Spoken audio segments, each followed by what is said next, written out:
Hi, and welcome back to Motivated Mind Zone. Have you ever been there? You're about to give a huge presentation, or maybe you're just waiting on exam results, or a friend drops some massive life news on you, Right. and you feel this huge emotion inside. It's either pure buzzing excitement or that deep stomach-dropping disappointment. But when you go to respond in English, all that comes out is just, well, it's the language equivalent of a shrug. That That is good, or, "Oh, that is bad." it's the ultimate language bottleneck, isn't it? Those words, good and bad, they're like placeholders. They completely fail to communicate the nuance, the intensity, or just the real energy of what you're actually feeling. And what's so fascinating here, especially if you're learning English, is that this isn't just a vocabulary gap.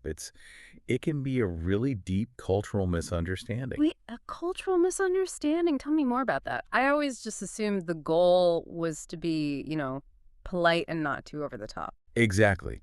And that's true in many cultures around the world. Openly showing these really intense emotions, whether it's like wild excitement or really deep disappointment, it can be seen as inappropriate, Or maybe embarrassing, even. right, or self-indulgent. Yeah. It often feels safer to kind of minimize or internalize those feelings. So we default to that reserved response. That's nice. We do. But then you switch into a casual English-speaking environment, and that whole expectation just flips Hmm. dramatically. Native speakers, you'll find, tend to be much more open, way more animated, and a lot more descriptive about their emotions.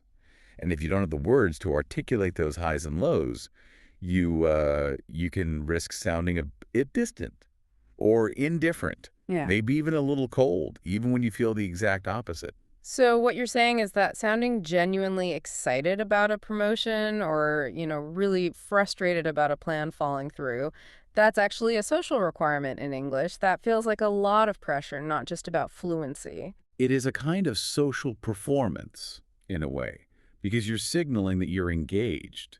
Learning these vivid phrases isn't just for a vocabulary test. It's actually critical for fitting in socially. It's how you build connection. That makes the mission for this deep dive really clear then. Okay, so let's unpack this. We are going way beyond I am happy and I am sad. We're exploring the whole spectrum of English expressions for both sides of that coin. We want to help you sound natural and, connect deeper in every conversation. All right, let's start on the high side of things. Mastering excitement.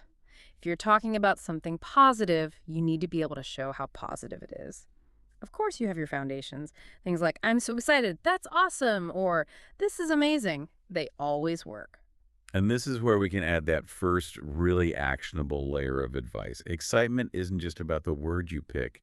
It is so much about the intonation, the delivery. This is where it gets really interesting for learners. A native speaker uses their tone of voice not just to, clarify the meaning, but to actually amplify the emotional volume. Okay, give us a practical example. How do you take a basic sentence and really make it powerful? It's all about vocal stretching. So think about the difference between saying, that's good news in a flat tone versus, I'm so happy for you. Oh, okay. The sound is drawn out, the tone goes up. When you stretch out a word like so or really or amazing, you're sending a signal to the listener that says, my emotional volume is turned up. This matters to me. It's a key nonverbal cue that just instantly makes your English sound more natural, less rehearsed. I see. So if I say, that's amazing, the emotion is kind of moderate. But if I say, that's amazing, and I stretch that middle syllable, that signals peak enthusiasm. You're using rhythm. Precisely. It shows genuine emotional engagement, and that immediately boosts the whole conversation. Now let's level up. Let's get into those colloquial expressions, the ones that really pack a punch. If you want to sound current, energetic, especially about an event or something you're waiting for, you need phrases like, I'm hyped or I'm pumped. Yes, those are extremely popular and so useful. They basically mean you are highly energized and you're really looking forward to something. Think of pumped, like an athlete warming up before a big game, full of adrenaline and anticipation. They're informal for sure, but they're a daily part of modern English, especially in North America. And what about some of the more figurative phrases? I find something like "I'm on cloud nine" just immediately elevates the whole tone. Why does that work so well? Because it paints a picture. You Mm. know, it moves beyond just a simple description to an actual image. Being so happy you're literally floating, it's elegant, it's descriptive. And if you happen to be talking with people from the UK, you might hear a different kind of energy word. I'm buzzing. Oh, I like that one. Buzzing. Yeah, it's a common British English term for feeling really lively and excited, full of that positive energy, and usually right after you get great news. And we can't really talk about this without mentioning the youth culture vocabulary. We have to bring up "I'm lit" That's a great one, but regular. we need a big warning label on it. Well, while I'm lit, definitely signals massive excitement or fun, especially at like a party or a concert. You have to remember its roots. It's highly informal, and it can also imply being intoxicated. So if you use that to describe your Monday morning board meeting, you might get some strange looks. Context is absolutely everything. For anything professional, you're safer sticking with "I'm pumped" or "I'm buzzing." That is very crucial context. Okay, so let's go back to that surprising insight you mentioned. Emotional contagion. We said excitement is contagious. Why does that matter for someone learning English? It matters because your language isn't just passive, it's an active tool. There are studies that show when you use vivid animated language, you can literally affect the brain chemistry of the person you're talking to. When you inject that energy into the conversation, you are actively inviting the other person to share that positive feeling. So if I genuinely say, I'm so pumped about getting a new job, I'm literally boosting the energy of the conversation itself. I'm making the listener feel better just by being there. Exactly. People tend to mirror that positive energy, and that actively strengthens your social bonds. When you master these phrases, you're not just growing your vocabulary, you're developing a social strategy for deeper connection. We've covered the highs, the absolute peaks, but what happens when you're not so thrilled? Let's talk about disappointment. This is often the harder side to navigate, I think, because it requires you to be a bit vulnerable. You need language that lets you process that letdown without just shutting down the conversation. Right, and having the right vocabulary helps you manage that awkwardness. It lets you be honest without being overly dramatic, unless, of course, you want to be. The standard phrases are always there for you. "That's so disappointing," or "I can't believe this happened." But let's get into some high utility slang. Let's start with a fantastic word for low level disappointment. I'm bummed. Oh, I'm bummed is essential. You have to know this one. Think of it as like moderate sadness or low key frustration. It means I'm unhappy about this, but it isn't a huge deal. Oh, But you have to remember how casual it is. You say, I'm bummed because your favorite coffee shop is closed or the movie you wanted to see is sold out. It's for something temporary and minor. You would never, ever use it in a formal email to a client. that would be very inappropriate. Good point. Okay, so if we move up the intensity scale, let's look at two really powerful phrases. First, from the UK, I'm gutted. Gutted is so visceral, isn't it? It Mhm. implies this deep, almost physical sense of loss, like you've been hollowed out by the disappointment. It is very strong, often used after a sports team loses or a big plan fails or a vacation gets ruined. It's powerful, but it's still very common in casual UK conversation, which makes it great for really emphasizing how bad you feel. And then, in contrast to that, we have a phrase that's more about broken trust or failed expectations.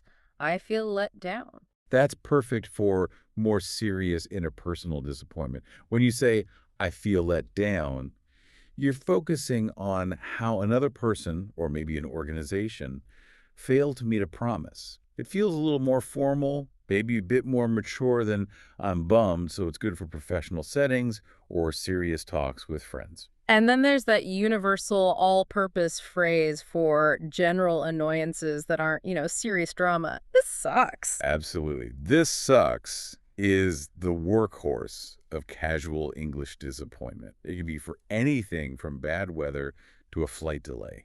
It's super versatile, but again, completely informal. You're venting frustration, not really conveying deep sorrow.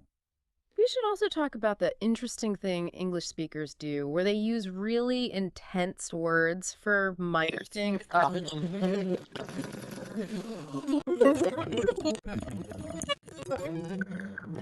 Your day. It's a bit of a social game. They might say, I'm crushed, or even, I'm heartbroken, when really they just forgot to buy milk.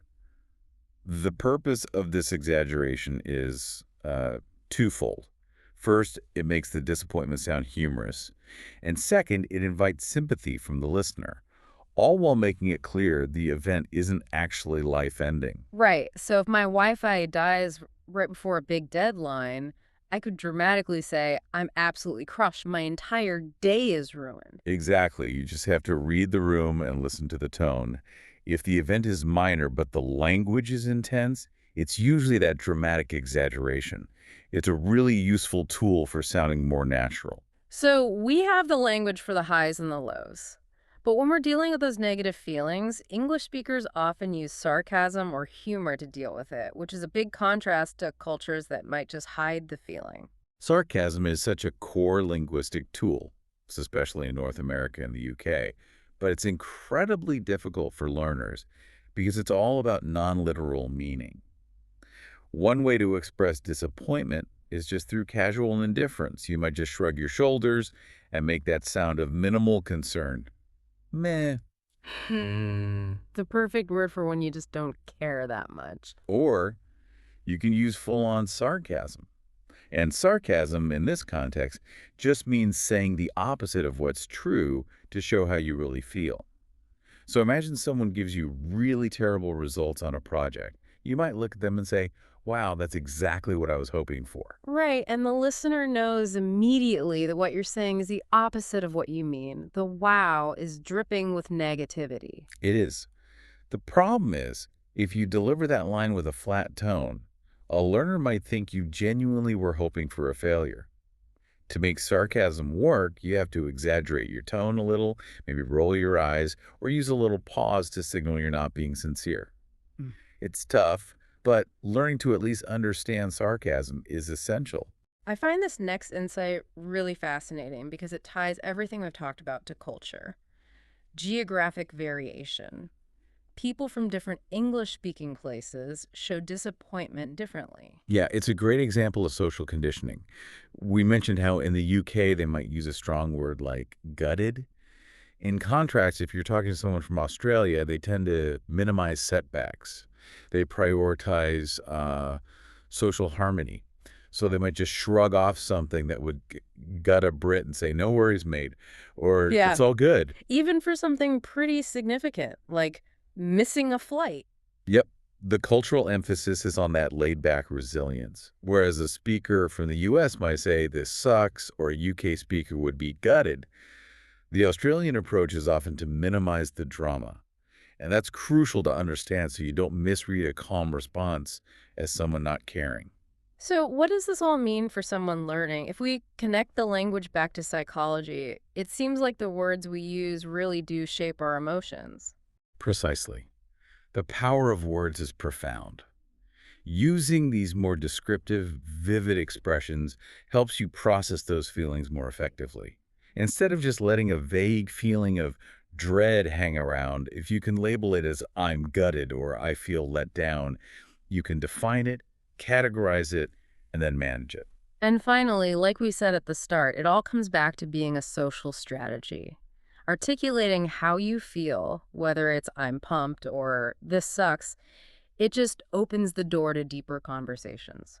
It's the difference between saying, I am happy, and getting a simple response versus saying, I'm on cloud nine, and inviting a real conversation about why. It's social fluency.